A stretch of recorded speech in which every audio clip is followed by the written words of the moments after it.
आप एक काम करते हैं, बिग मार्केट वॉइसेस में आज हमारे साथ सिट्रस एडवाइजर्स के फाउंडर संजय सिन्हा जुड़ गए हैं, उनसे बात कर लेते हैं। Sanjay ji, good morning. बताइए क्या व्यू है इस समय मार्केट को लेकर? क्या आपको लग रहा है कि अब एक वन वे रैली के बाद थोड़ा टाइम आ गया प्रॉफिट बुकिंग का, या इस करेक्शन में, करेक्शन प्राइस वाइज बहुत ज़्यादा नहीं रही है, टाइम वाइज रही है, इसमें एंट्री लें वापस? तो देखिए अनुज, अगर आप देखेंगे कि जो सबसे बड़ा इवेंट था हाल के दिनों में, हाँ, वो मैं समझता हूँ कि बैक टू बैक एफओएमसी की मीटिंग और उसके बाद एमपीसी की मीटिंग रही। और दोनों मीटिंग के आउटकम मोरलेस एक ही चीज की तरफ इशारा कर रहे हैं कि हमारी जो लड़ाई इन्फ्लेशन के साथ थी वो पूरी नहीं हुई है अभी तक। यानी कि जो बढ़े हुए ब्याज दर के रेट्स थे, मतलब ब्याज दर जो का माहौल था, वो माहौल अभी कुछ दिन और तक बना रहेगा। तो मेरे ख्याल से एक ये मेजर ओवरहैंग जो है वो बाजार पर बना रहेगा। तो एक प्राइमरी फैक्टर इन्फ्लेशन है जो बाजार की आगे की दिशा को निर्धारित करेगी।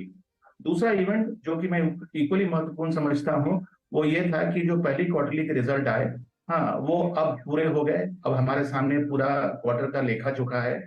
और सबसे महत्वपूर्ण बात, जो मैनेजमेंट की कमेंट्री आई इस क्वार्टर के साथ, वो भी हमारे सामने अब बिल्कुल है। तो अगर आप एग्रीगेट नंबर पे देखेंगे तो पहली क्वार्टर के रिजल्ट बहुत अच्छे हैं। इसलिए क्योंकि करीब करीब 40-45 हजार करोड़ का प्रॉफिट का जो डेल्टा पिछले साल पहला क्वार्टर के बदले में इस साल पहले क्वार्टर का है, वो सिर्फ ऑयल मार्केटिंग कंपनी से आया है। पिछले साल पहली क्वार्टर में अधिकांश ऑयल मार्केटिंग कंपनीज ने लॉसेस रजिस्टर किए थे और एक ही कंपनी ने कोई हल्का सा प्रॉफिट दिया था। उसके कंपैरिजन में इस साल उन्होंने बहुत अच्छा प्रॉफिट दिया है और इसके कारण करीब 40-45 हजार करोड़ का डिफरेंस आया है एग्रीगेट नेट प्रॉफिट पे। लेकिन अगर आप इसको सेक्टर वाइज देखेंगे तो रिजल्ट्स मिक्स्ड हैं। तो इसी के लिए मुझे लगता है कि जो ये पिछले 2-3 हफ्तों में बाजार की चलन है, वो इन सब फैक्टर्स को अपने लेवल्स में डिस्काउंट कर रही है। इन्फ्लेशन की आउटलुक, क्वार्टरली रिजल्ट्स के आउटलुक और मैनेजमेंट की कमेंट्री। तो मुझे लगता है कि इसके पृष्ठभूमि में, इसके बैकग्राउंड में अगर आप देखें तो मॉनसून जितनी तेजी से बढ़ा था, अब अगस्त में उसमें ठहराव आ गया है। तो इसके कारण डोमेस्टिक कंजम्पशन कैसा रहेगा, रूरल कंजम्पशन खास करके कैसा रहेगा, इसका भी आकलन करना जरूरी है। तो मैं समझता हूं कि सरप्राइज नहीं हूं, अचंभित नहीं हूं कि बाजार एक रेंज बाउंड हो गया है। इस रेंज से बाहर निकलने के लिए बाजार को एक इवेंट की जरूरत है जो अभी साफ दिख नहीं रहा। तो जब तक वो इवेंट नहीं आता है अनुज, मेरे ख्याल से बाजार रेंज बाउंड ही रहेगा। संजय जी, बैंकों में अच्छा खासा सेलिंग प्रेशर रहा है, एक रिस्क हो रहा है कि क्या पीक अर्निंग्स निकल चुकी हैं? आपका क्या व्यू होगा? अनुज, हमारे ख्याल से बैंकों में जो सेलिंग आई वो एमपीसी पॉलिसी के बाद आई, क्योंकि जैसा कि एक प्रावधान उसमें डाला गया जिसके कारण लिखा कि बैंक्स में और खास करके पब्लिक सेक्टर बैंक्स के प्रॉफिटेबिलिटी पर दबाव पड़ेगा। लेकिन अगर आप स्ट्रक्चरल रूप पे देखें तो अगर इंटरेस्ट रेट्स कुछ और समय तक एलिवेटेड रहेंगे तो बैंक्स की नेट इंटरेस्ट मार्जिन में गिरावट होने की संभावना कम है। इन द सेंस की इंक्रीमेंटल जो लेंडिंग कर रहे हैं वो अभी भी वो ज्यादा रेट पे करेंगे।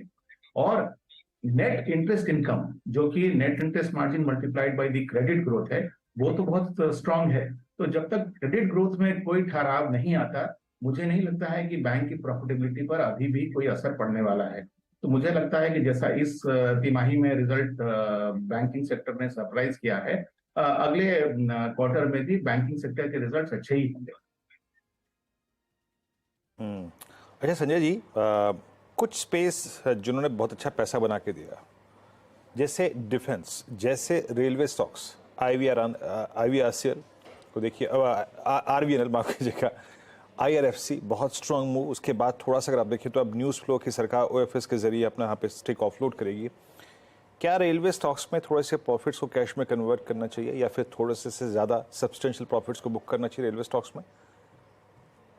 ये टैक्टिकल डिसीजन हो सकता है वीरेंद्र जी, क्योंकि देखिए, जिस तरह से रेलवे और डिफेंस के स्टॉक्स में तेजी आई है, जिस तरह की अभी अनाउंसमेंट आ रही है, और आज खास करके रेलवेज में पीएलआई का अनाउंसमेंट, रेलवे में भी पीएलआई लाने की संभावना मीडिया में डिस्कस की जा रही है, और जिस तरह से रेलवे का मॉडर्नाइजेशन हो रहा है, मेरे ख्याल से इस सेक्टर में इंटरेस्ट और अपॉर्चुनिटी दोनों कुछ समय और तक बना रहेगा।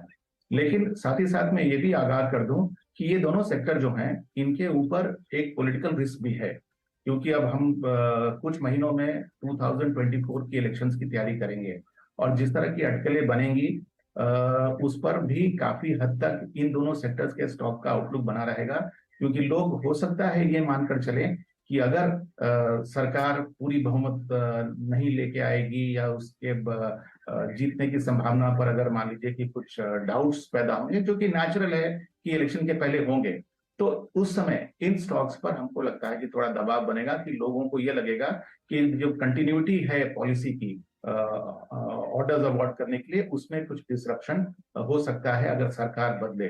तो इसीलिए प्रैक्टिकल रूप में आप कुछ समय तक इस अपॉर्चुनिटी को एनकैश कर सकते हैं, लेकिन एक नजर आपकी पॉलिटिक्स पर भी रहनी चाहिए, क्योंकि उसका असर मेरे ख्याल से इनके price performance, stock price performance पर पड़ेगा। अच्छा, संजय जी, आईटी पे आए तो आपका झुकाव है क्या आईटी पे? बाकी सब चीज़ें छोड़ देते हैं, सिर्फ अगर आप प्राइस को देखें तो प्राइस ने, स्टॉक्स ने इस पूरे मूव में, आई मीन अप्रैल, मई, जून, जुलाई, अगस्त के पार्टिसिपेट नहीं किया।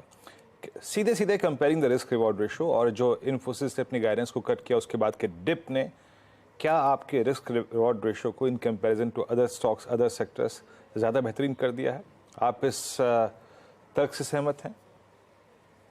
विरेंद्र जी, मैं समझता हूं कि आज आईटी अभी ऐसा सेक्टर नहीं बना जिसमें कि आप बहुत जोर से खरीदारी कर सकते हैं या कूद के इसमें प्रवेश कर सकते हैं। लेकिन साथ ही साथ मैं ये भी मानता हूं कि ये सेक्टर ऐसा नहीं है जो आपको अपने पोर्टफोलियो से बिल्कुल खाली कर देना चाहिए। मेरा अपना विचार है कि Q1 में जो डिसअपॉइंटमेंट हुआ आईटी सेक्टर से, वो इस बात से नहीं हुआ कि उनके रिजल्ट खराब थे। हमारे ख्याल से इस बात से ज्यादा हुआ कि एक्सपेक्टेशन हमारी बहुत ज्यादा थी। अगर आप रिलेटिव तौर पर सारे सेक्टर्स को रैंक करेंगे और उनकी प्रॉफिट ग्रोथ और रेवेन्यू ग्रोथ को कंपेयर करेंगे आईटी सेक्टर से, तो IT sector bottom of the pile नहीं है, it is somewhere in the middle, probably somewhere on the आधे से ऊपर के उसमें है। ठीक है, लेकिन हुआ क्या है कि एक्सपेक्टेशन चूंकि हमारे बहुत ज्यादा थे तो इसलिए डिसअपॉइंटमेंट हुआ। इनके बाद जो स्टॉक प्राइस में करेक्शन हुआ है उसने इनके वैल्यूएशन को अट्रैक्टिव बना दिया है। लेकिन हम तो जानते हैं, जैसा कि अंग्रेजी में कहा जाता है, beauty lies in the eyes of the beholder. अभी चूंकि बाजार का ज्यादा झुकाव सिक्लिकल स्टॉक्स की तरफ हो गया है और आईटी के प्रति ध्यान कम है, तो कुछ पैसा इधर से रोटेट करके बाकी सेक्टर्स में जा रहा है। तो कुछ समय तक हो सकता है कि आईटी सेक्टर के स्टॉक्स पर दबाव रहे, लेकिन हम पिछले 2-3 दिनों में भी देख रहे हैं कि किस तरह से बड़े बड़े ऑर्डर्स हमारे आईटी सेक्टर की कंपनीज बैक कर रहे हैं। तो मुझे नहीं लगता है कि ये सेक्टर ऐसा है जिसको कि आप पोर्टफोलियो से राइट ऑफ कर सकते हैं, लेकिन आप धीरे धीरे उसको इस वैल्यूएशन पर बटोरना शुरू कर सकते हैं। संजय जी, बहुत बहुत शुक्रिया आज जुड़ने के लिए हमारे साथ और ये सारी बात रखने के लिए। एक बहुत छोटा सा ब्रेक लेंगे और ब्रेक से लौटकर बात करेंगे डीएलएफ की मैनेजमेंट से।